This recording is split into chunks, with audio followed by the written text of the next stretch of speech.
Очередную коммуникационную сессию «Деловая активность молодежи» проекта «Создаем вместе» провели сегодня на площадке Высшей школы инновационного менеджмента при главе Якутии. Участников разделили на 4 группы: волонтерство и добровольчество, молодежные сообщества, трудоустройство и профориентация, а также молодежное предпринимательство.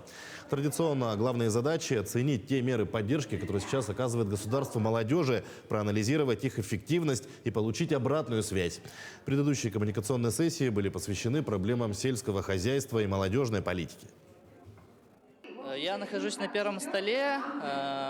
Первый стол рассматривает вопросы культура в формировании молодежного предпринимательства.